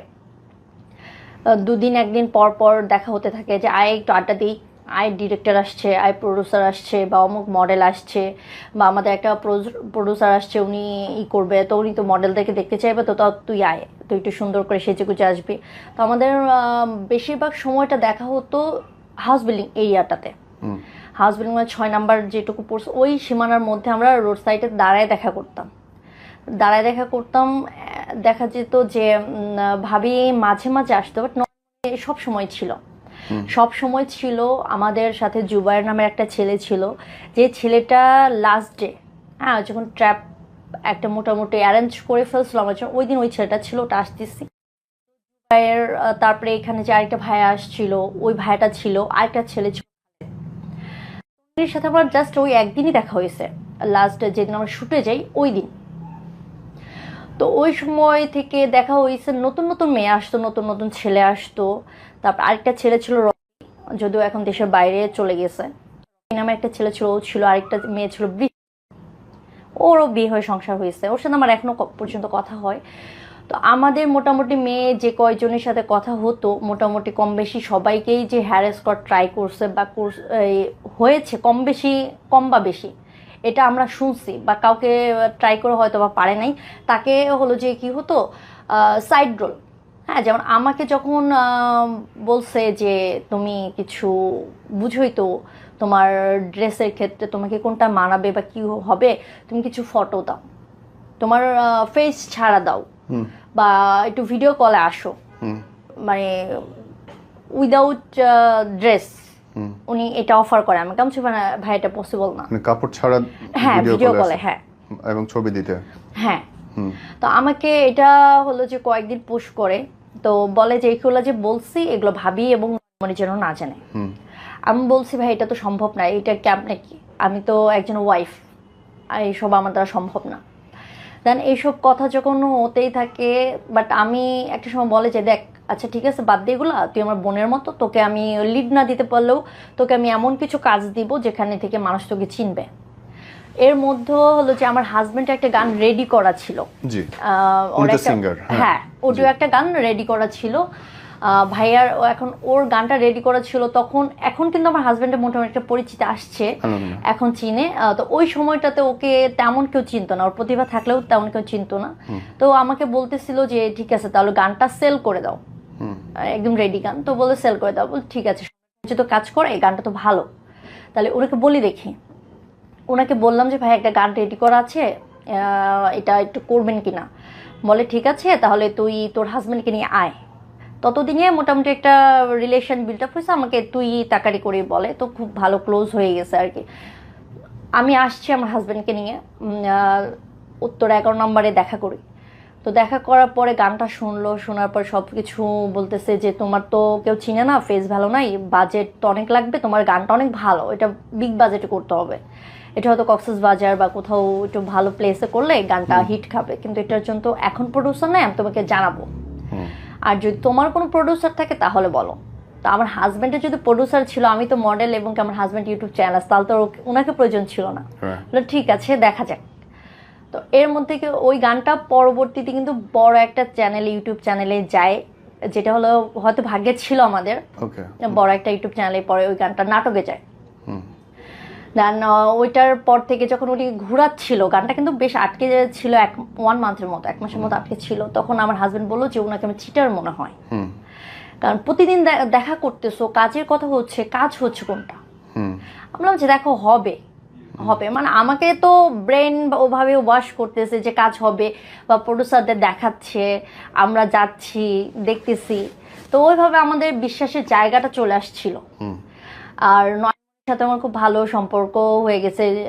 ও কিন্তু যেটা ওরা বলে এই যে তো ছোট বোনের মতো, তা আমিও ওইভাবে দেখা উনি মিশুক, হ্যাঁ, ভাবি ওনারা খুব মিশুক মানুষ, এখন এইটার জন্য কিনা জানি না, বাট আমাদের সাথে যতদিন আমরা এটা ফ্লাশ হওয়ার আগে পর্যন্ত ভালো জানতাম। লাস্টলি একটা শ্যুটের জন্য আমাদেরকে ডাকে, আমাদের 2 দিন আগে থেকে ড্রেস কি লাগবে, কার কি ক্যারেক্টার এটা বলে দেয়। ওখানে আমাদের হলো যে মিডিয়া ইন্ডাস্ট্রির মানে চলচ্চিত্রের বড় 2জন আর্টিস্ট ছিল, ওনাদের নামটা আমি নিব না, যেহেতু কাজটা এখন পর্যন্ত আমরা ফিনিশিং দিতে পারি আর ওটা হবেও না, তো আমি চাচ্ছি না, কারণ ওই 2জন খুব প্রতিভাবান এবং আমরা বাংলাদেশের সবাই জানি। ওই 2জন মানুষ যখন আসছে তো এক্সাইটেডমেন্ট কাজ করছে যে হ্যাঁ আমার লং টাইম পরে কামব্যাক হচ্ছে এত বড় 2জন আর্টিস্টের সাথে। দেন আমি খুব খুশি, শ্যুট আমাদের চলতেছে, ফার্স্ট ডে শ্যুট হলো, তো ভাইয়া সবাইকেই কম বেশি পেমেন্ট দিচ্ছে। তো আমি বললাম ভাই আমার কাছে কিন্তু রিক্সা ভাড়া নাই, হ্যাঁ, কারণ ওই সময় আমার হাজব্যান্ডও স্ট্রাগলের মধ্যে, আমি তো কিছু করতেছি না তেমন করে। তো বলে যে কোনোভাবে ম্যানেজ করে যা, পরদিন থেকে রিক্সা ভাড়া দিয়ে দিব। আমাদের শ্যুট হয় উত্তরাতে, উত্তরা 4 নম্বরে যে শুটিং হাউসগুলো আছে ওর মধ্যে থেকে একটা হাউসের শ্যুট হয়। ওইখান থেকে আমি আমার বাসাতে হেঁটে গেছি, যাওয়ার সময় হেঁটেই যাইতে হয়েছে, তো তাও আমি খুশি ছিলাম যে আমার কাজটা হবে। দেন তারপরে থেকে উনি আর কাজ হচ্ছে না, বলে যে স্যার অসুস্থ, মানে আমাদের যে ছিল সিনিয়র যে আর্টিস্ট ছিল বলে স্যার অসুস্থ আছে, আমাদের টাকার সমস্যা হচ্ছে, ব্যাংক থেকে টাকা তুলতে পারছি না বা শিডিউল মিলাইতে পারছে না, ক্যামেরাম্যান আসছে না। তো এই বলতে বলতে মানে প্রায় 1 মান্থ আমি বললাম ভাই আশাটা কি ছেড়ে দিব? বলে কাজ হবে, একটু লেট হচ্ছে, এত বড় প্রজেক্ট তুই দেখলি না, এত বড় বড় ক্যামেরা নিয়ে কাজ করলাম, এত টাকা খরচ করছে, এত বড় আর্টিস্টদের কাছে আমি কি কাজটা বাঁচায় রাখবো? তো আমার কিছু টাকার জন্য আর স্যার একটু অসুস্থ হচ্ছে না। দেন ওই জায়গাটা থেকে আরও বিশ্বাসটা আসলো যে হ্যাঁ সে তো শ্যুট করাইছে আমাদেরকে একদিন। আরেকদিন ডাকলো যখন আমাদেরকে বললো তোদের কিছু ফটোশ্যুট করতে হবে, তোরা তো ফটোশ্যুট, কারণ আমাদের নতুন কয়েকটা মেয়ে ছিল, ওই মেয়েটা ও নারায়ণগঞ্জ থেকে আসে, ও আসে, আরেকটা মেয়ে ছিল ওর নামটা খেয়াল আসছে না আমার এই মুহূর্তে, মনে ছিল, আমি ছিলাম, ভাবি আসছিল পরে, ওইখানে নামের ছেলেটা ছিল, তারপরে আরেকটা ছেলে যে ওই যে এখানে আসছিল ভাইটার নামটা মনে করতে পারছি না, বলছি। তো ওই ভাইটাও ছিল। তো আমরা ফটোশুটের জন্য ওখানে ড্রেস আপ বলছিল নিয়ে যেতে, তো সেভাবে ড্রেস আপ পরে গেছি। মেকআপ আর্টিস্ট যিনি হলো যে ওই ভাইয়ার প্রত্যেকটা শ্যুটের মেকআপ করতো, মানে আমাদের তো সেকেন্ড শ্যুট ছিল ওই দিন, যেদিন আমরা ফটোশ্যুট করলাম। ফটোশ্যুট আগে শুটিংয়ের সময় ওইটাই ছিল, মানে বলছিল সবসময় সাথে থাকে, এবং কি প্রায় প্রতিদিন আমরা যখন মিট করতেছি শেখকে আমরা পাচ্ছি, নাম আর বলার দরকার নেই। হ্যাঁ, তো ওনাকে মেকআপ আর্টিস্ট হিসেবে পাচ্ছি, তো ওনাকে মামা ডাকছি, কারণ ভাইয়া মামা ডাকে, তো ওনাদের মামা মানে উনি আমার ভাই, তো মামা সেই হিসেবে মামাই ডাকি, ম্যাক্সিমাম সবাই ওনাকে মামাই ডাকে। তো উনি মেকআপ করতে করতে আমাকে হলো যে ব্যাড কিছু কথা, তো আমি মাথায় নিয়ে নিয়ে ভাবছি মজা, হ্যাঁ ওই যেদিন দিয়া বাড়িতে আমরা ফটোশ্যুট করছিলাম না, মজার ছলেটা উড়িয়ে দিছি, শ্যুটে একটু মজা হয়।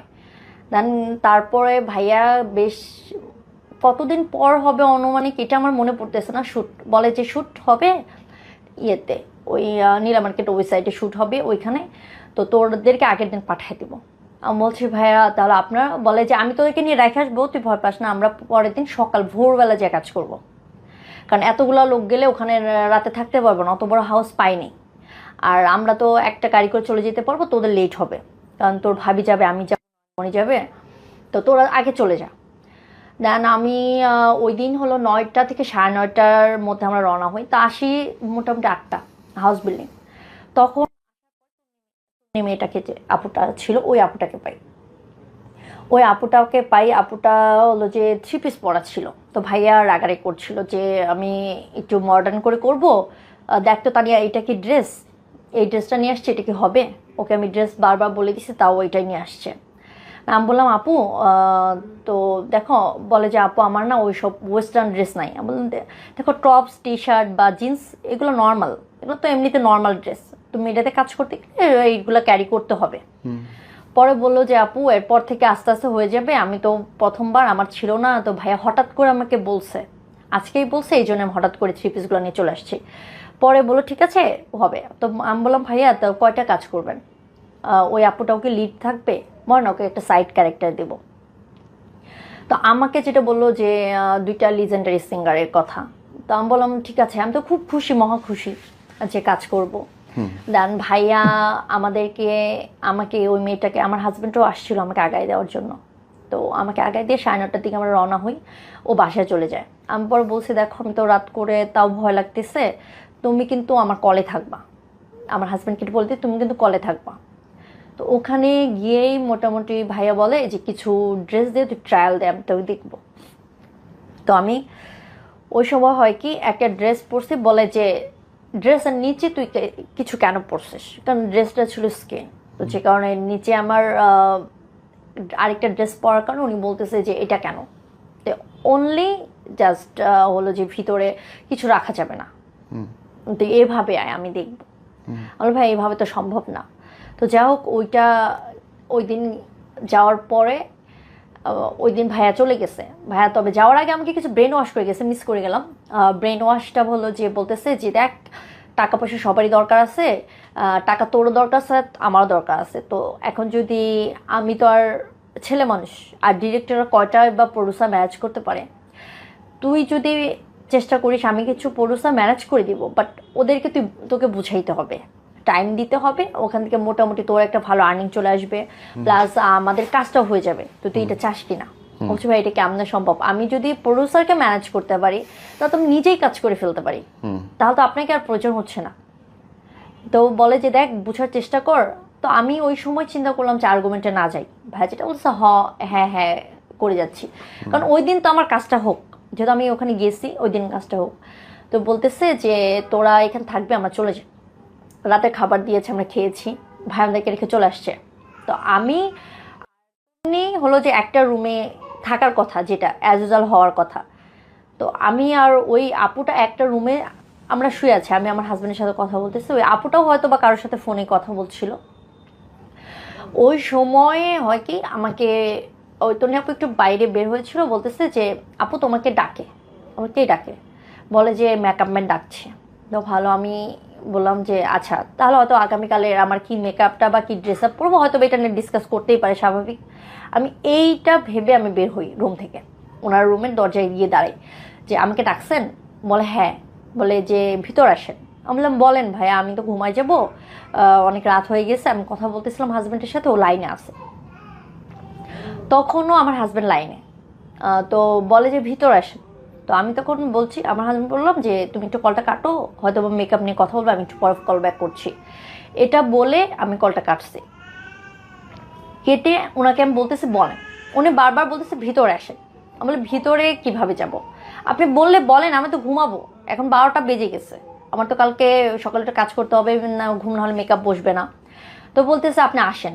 আমি বলছি না ভাই আমি গেলাম, আমি ঘুমাবো, যেন আমি চলে আসি। ওনার সাথে এই তো প্রায় 1 মিনিটের মতো তর্কাতর্কি হয়ে চলে আসি, উনি মন খারাপ করে ফেলে। একটু পরে আমার সম্রাট ভাই ফোন দেয়। সম্রাট ভাই ফোন দিয়ে বলতেছে যে কি হয়েছে? আমি বলি কেন কি হয়েছে ভাইয়া? বলে যে মামা নাকি তোকে ডাকছে, তুই যাস না। আমি বললাম আমি গিয়েছিলাম, তো গিয়েছিলাম। বলতেছে যে কথা বলবে, তো আমি বলছি ভাই বলেন কি বলবেন। বলছে একটু গল্প করব। তো ভাইয়া বলেন, সকালে আমার শ্যুট আছে, সকালে তো আমি এখন যদি না ঘুমাই, আমার কি কালকে ভালো করে মেকআপটা বসবে, আমি কি কাজ করতে পারবো? পরে বলতেছে যে একটু যা। আমি বললাম কেন? বলে যা, কি বলে শোন। আমি বললাম ভাইয়া আমি পারবো না, আমি এখন ঘুমাবো, আমার প্রচুর ঘুম পাইছে, আমি এমনিতেই আর্লি ঘুমায় যাই। তো বলার পরে ভাইয়া ফোনটা কেটে দেয়। একটু পরে উনি আবার ঘুরঘুর করতেছে, মেকআপ আর্টিস্ট আমার পিছনে ঘুরঘুর করতেছে। দেন যে ছেলেটা ছিল জুবাইর, তো উনি আইসা আমাকে বলতেছে যে কি ব্যাপার, তুমি কেন যাও নাই? ডাকছে যাও, কথা বলো। আমি বললাম কি কথা বলবো? বলে যে একটু গল্প সল্প হয়তো করবে। আমি বললাম ভাই গল্প করলে তো উনি বাইরে করতে পারে, উনি দরজায় দাঁড়াও করতে পারে, রুমে যাইতে হবে কেন? আবার আমাকে ফোন দেয়, বলে দেখ তোকে একটা কথা বলি। আমি বলি কি? বলতেছে যে এখন কি বলবো, তোর কিভাবে বলবো, তোর তো ছোট বোনের মতো দেখি, তুই আমাকে ভাইয়ের মতো ভাবিস। বলে ভাইয়া ভাইয়া বলেন। বলে যে দেখ এতগুলো টাকা অ্যারেঞ্জ করছি আমি, এতগুলা ক্যামেরাম্যান সব চলে আসবে সকালবেলা, আমার ডিরেক্টর বলা আছে, ক্যামেরা লাইট সব কিছু বলা আছে, আরও আর্টিস্ট বলা আছে তারা চলে আসবে, আমরা তো আছি আসবো। দেখ আমি এত টাকা দিয়ে হাউসটা ভাড়া নিছি, তোরাও চলে গেছি, সব কিছু এখন জাস্ট তোর জন্য আমার সব কিছু পণ্ড হয়ে যাবে। আমি কি করছি ভাইয়া? বলে যে মামা কি বলে একটু শোন। বলে মামা কি বলে, উনি আমাকে মেবি ব্যাড ইঙ্গিত করতেছে। দেন উনি বললো যে ডিরেক্ট বলে ফেললো যে সে তোকে কাছে পাইতে চাচ্ছে, তুই একটু বুঝ, এটা তো কেউ জানবে না, জাস্ট আমার তোর আর মা এর মধ্যে থাকবে। আমার মায়ের এটা কেমন কথা বললেন, এটা কেমন কথা বলে ফেলেন আপনি, আমি যেন ওয়াইফ, আর আপনি আমাকে বোন বলছেন, আপনি বোনকে এটা কিভাবে বলতে পারেন? জাস্ট তাও একটা মেকআপ আর্টিস্টের সাথে আমি এটা করবো, ওর সাথে আমার যায়, কিভাবে কি বলতেছেন? তো আপনি যদি কেউ বলতো আপনি পারতেন? দেন উনি বলতেছে তুই এটা কেমন কথা বললি, তুই আমার এত বড় কথাটা বলার রাইট কিভাবে রাখলি, বলে মুখের ফোনটা কেটে দিচ্ছে। দেন একটু পর আসছে আমার রুমে, এসে বলতেছে তানিয়া কি হয়েছে? আমি বললাম ভাই কি হয়েছে জানেন না? বলে তুমি কি এই কাজটা ঠিক করছো? আমি বললাম কোন কাজটা? বলে যে তোমাকে যাই কিছু বলো তুমি অন্যভাবে বলতে পারতা, যে ভাই আপনি আমাকে ছোট বোনের মধ্যে দেখেন, এটা কিভাবে করলেন? বাট যে কতটা কাছের, তার কতটা আপন তুমি এটা জানো, তার কথা তুমি কিভাবে বললা? আমরা সে আমাকে কিভাবে বলা রাইট লাগলো? আমিও তো কারো বোন, আমি কারো ওয়াইফ, সে তো ভালো করে জানে। তো সে নয়নমণির কথা শুনতে পারতেছে না, এটা যদি আমার বড় ভাই শুনে তার রিয়াকশন কি থাকবে? তো তার তো এটা বোঝাতে ছিল, নয়নমণিকে বললাম সহ্য করতে পারবো না, তাহলে সেও কারো বোন। যেটা বলার পর বললো যে ঠিক করে না, ভাইকে সরি ভাবে বুঝানোর ট্রাই করতেছে, কেন বলছি এটা ভুল করে ফেলছি। পরে আমি ওনাকে এটা নিয়ে পরে ফোন দিয়ে বলি ভাইয়া হয়তো ভাই বলা উচিত হয় নাই, বাট এটা আমার খুব কষ্ট লাগছে, দেন আমি এটা এভাবে বলে ফেলছি, তো ভাই আমার এটা সম্ভব না, আমি শ্যুট করবো না, আমি চলে যাবো।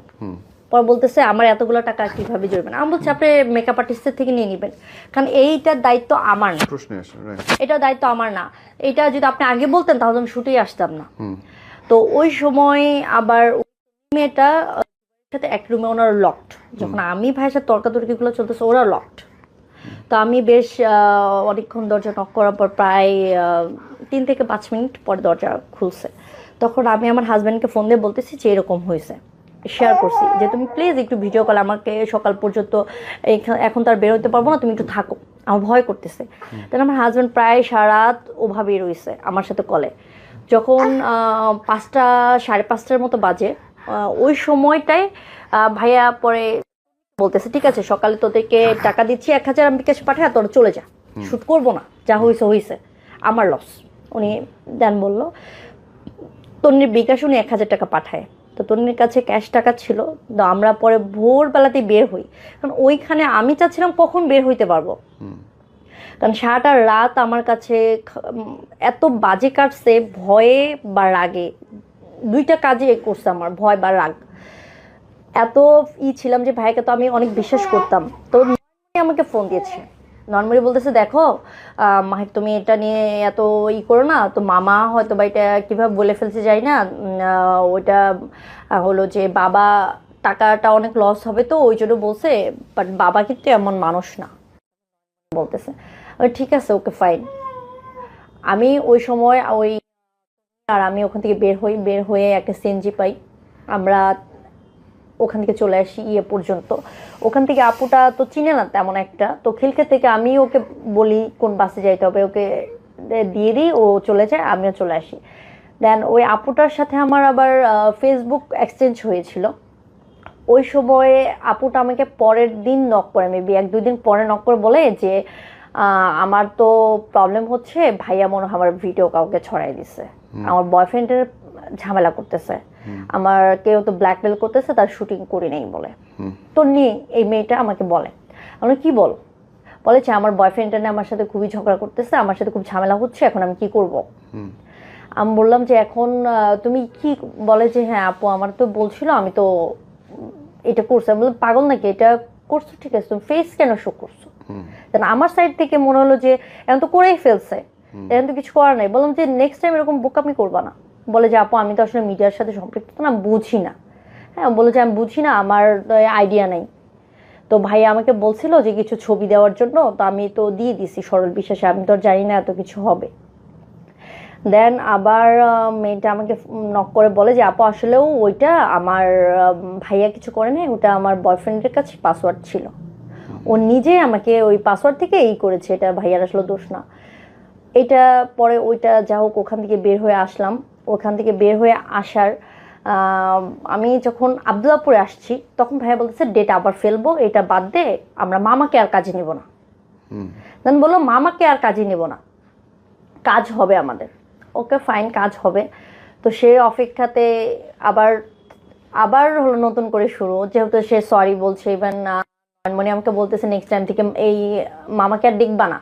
সেহেতু উনি এরকম একটা দুঃসাহস দেখাইছে, তোমাকে এত আদর করে, বাবা এত আদর করে, আমরা এত আদর করি কাছের, উনি জানার পরে যেহেতু এরকম একটা দুঃসাহস দেখাইছে, তাকে আর রাখবো না। তো তুমি প্লিজ এটা নিয়ে মন খারাপ করো, তুমি আমাদের সাথে থাকো, কাজ হবে। তারপরে কিছু গ্রুপ, হ্যাঁ, কক্সবাজারে শুটে যাবে, কিছু গ্রুপ ওপেন করলো। 2টা গ্রুপ ছিল মেবি, 2টা, হ্যাঁ 2টা গ্রুপ ছিল। প্রথমেরটাতে একটু গন্ডগোল হলো, গন্ডগোল হওয়ার পরে সবাই লিভ নিয়ে সেকেন্ডটাতে। ওখানে যেটা হইলো যে কক্সবাজার যাবে 8টা গানে শ্যুট করার জন্য, 8টা বা 10টা এরকম, 8টা বা 10টা গানে শ্যুট করতে যাবে। ওইখানে ওই যে আমরা যে গ্রুপের যেগুলো ছিলাম, এছাড়াও আরও 2-1 মেয়ে অ্যাড হয়েছে যাদের সাথে আমার দেখা হয় নাই বা সেরকমভাবে ব্যক্তিগতভাবে কথা হয়নি, শুধু গ্রুপে ওখানে চ্যাট হয়েছে। এর মধ্যে 2টা মেয়েকে আগে পাঠিয়ে দিছে, প্রডিউসার সহ 3জন ছিল মেবি, আর হলো যে 2টা মেয়ে। পর বললাম ভাইয়া ওরা আগে চলে গেলো, তো আমাদের কেন পাঠালেন না? দেন ভাইয়া বলতেছে তোদেরকে পাঠাইনি, কারণ তোরা তো আর, তুই তো জানিস সব জায়গায় সবাইকে পাঠানো যায় না, তুই তো আর গিভ অ্যান্ড টেকে কাজ করবি না। ওরা গিভ অ্যান্ড টেকে কাজে গেছে, ওদের টাকা দরকার ছিল, তো ওদেরকে মোটা একটা পেমেন্ট দিবে, এই জন্য ওদেরকে আগে পাঠিয়ে দিছি। তো ওদেরকে শুধু কাজ করাবো, আর ওরা শুধু ওইগুলোর জন্য গেছে, ওরা কাজ করবে না। ওরা প্রডিউসারদের তো মেয়ে দিতে হয় আমার, তো ওদের টাকা দরকার, ওরা গেছে, ওরা কাজ করবে না, ওরা চলে আসবে। দেন আমাদের বলতেছে কালকে শ্যুট, কালকে করে 4-5 দিন চলে যাচ্ছে। পর বলতেছে যে দেখ তোরা ঝামেলা করতেছিস, এখান থেকে আমার শিডিউল ফাঁসতেছে, আমার ঝামেলা হচ্ছে। ওনারা ওখানে প্রডিউসারগুলো এতদিন আছে, এরা কি যেই সেই হোটেলে আছে, ভালো মানের হোটেলে আছে, এদিকে টাকা যাচ্ছে না। তারপরে আবার হলো যে ইয়ারে করে গেছে। দেন ফাইনালি শ্যুট ডান হলো যে আমরা যাচ্ছি, তখন ঝামেলা কিভাবে, মানে উনি নিবে না সেটার ধান্দা করতেছিল, কিভাবে আমাদের উপর দোষ চাপানো যায়, যে ফাইনালি আমাদের দোষে আমরা যাইতে পারি নাই। ওইখানে কিছু মেয়েদেরকে বলতেছে তোমরা খোলামেলা হইতে পারো না, তোমাদের এত জড়তা নিয়ে কাজ করা যায়, একটা ডিরেক্টরের সামনে যদি তোমরা ফ্রি না হইতে পারো, তোমরা যদি করতে না পারো, তাহলে তোমরা কি কাজ করবা? তোমাদের বড় বড় শুটে আরো কত কিছু করতে হয়, ওখানে কিভাবে যাবা? আমাকে ইনসাল্ট করে কিছু কথা বলে, কিছু চ্যাটিং ওই গ্রুপে। তো পরে বললাম ভাইয়া ঠিক আছে বাদ দেন, আমি কাজ করবো না। বলতেছে যে টাকা তো আমরা খাটাচ্ছি, এত কথা বলো কেন, নিব তো। আরও কিছু ব্যাড কিছু ইউজ করছো, ওটা বলতে চাচ্ছিলাম না। দেন যেদিন ফাইনালি আমরা যাব, ওই দিন যেটা ইস্যুস ক্রিয়েট করলো, কেউ যাবে ইয়ারে করে, কাউকে এসি বাস দিবে, কাউকে নন এসি বাস দেবে, আরও 2-1 জন যারা আছে তাদেরকে এয়ারে নেবে, আমাদের জন্য এসি বাস দিবে। আর যারা টিম মেম্বার আছে, আদার্স লাইট মেকআপে যারা আছে, তাদেরকে হলো যে নন এসি বাস দিবে। এমনকি হোটেলের ক্ষেত্রেও সেম বলতেছে যে এরকম একরকম করে তো হবে না, ওটা অনেক কষ্ট হয়ে যাবে, আমরা তো এতগুলো গান নিয়ে যাচ্ছি, আমরা তো কম করে, আমাদের 4-5 দিন সময় লাগবে, এভাবেই। তো এখন বলতেছে যে এভাবে তো হয় না। আমি বলছি দেখেন ভাইয়া, গেলে সবাই এসি বাসে যান, আরও দরকার নেই, নন এসি প্রয়োজন নেই। কারণ এখানে আপনি যাচ্ছেন, আমি মাঝ রাস্তায় গিয়ে একটা বিপদে পড়লে তখন তো আপনাকেই আমার ফ্যামিলি ধরবে, আর ওই সময় আমি বা কি করবো, রাইট? তো আপনারা যদি এভাবে চলে যান, আমাদের তারপরে কি হইলো, এই প্রজেক্ট হইলো না, এটা বন্ধ।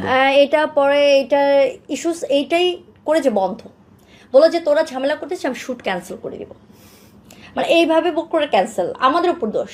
প্রথমে ছিল যে আমরা যে ফ্রি হইতে পারি না, খোলামেলা হতে পারি না, উনি যেভাবে বলতেছে ওভাবে পারছি না, আর এটা ক্রিয়েট হলো যে এভাবে।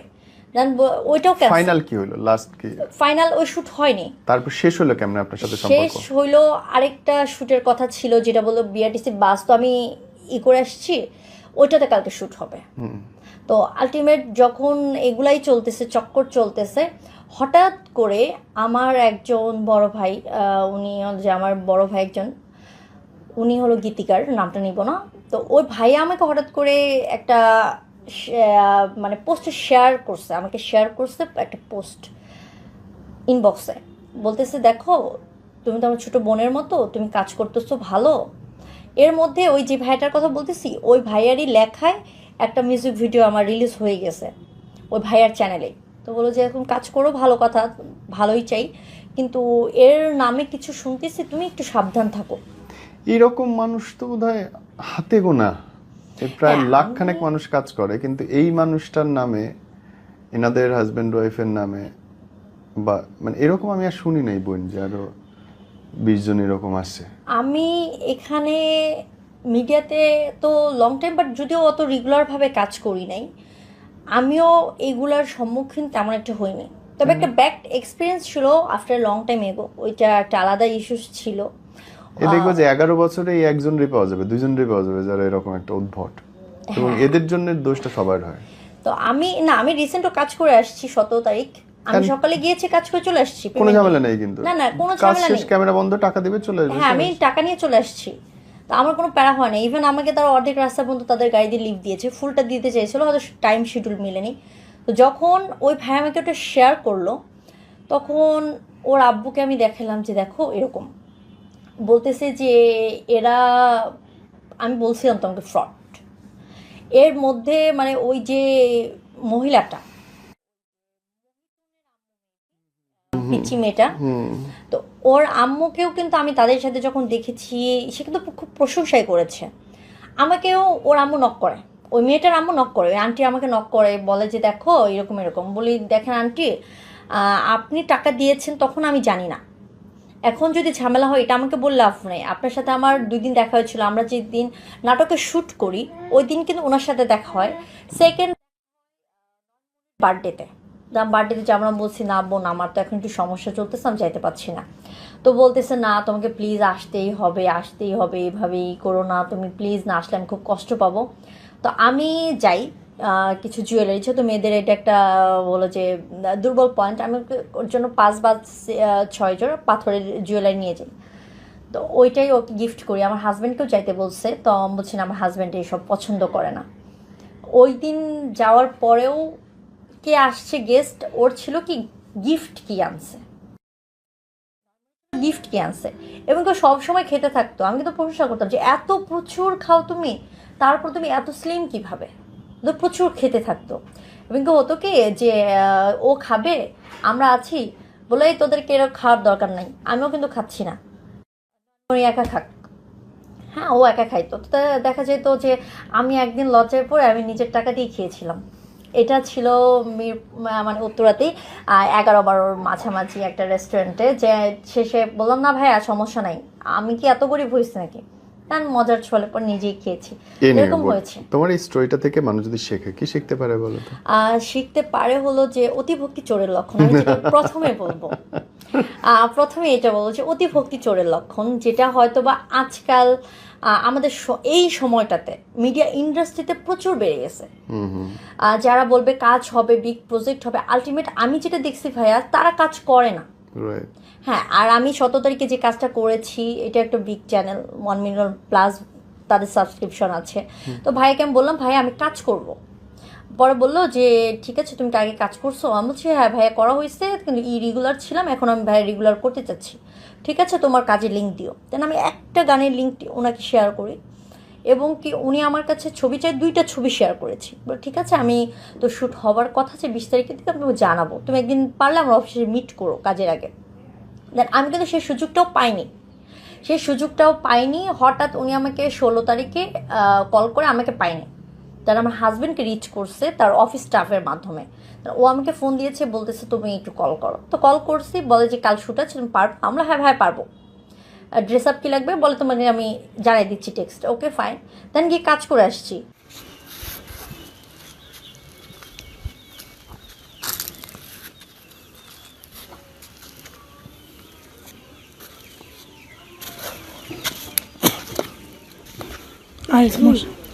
বুড়ো মার সাথে সাথে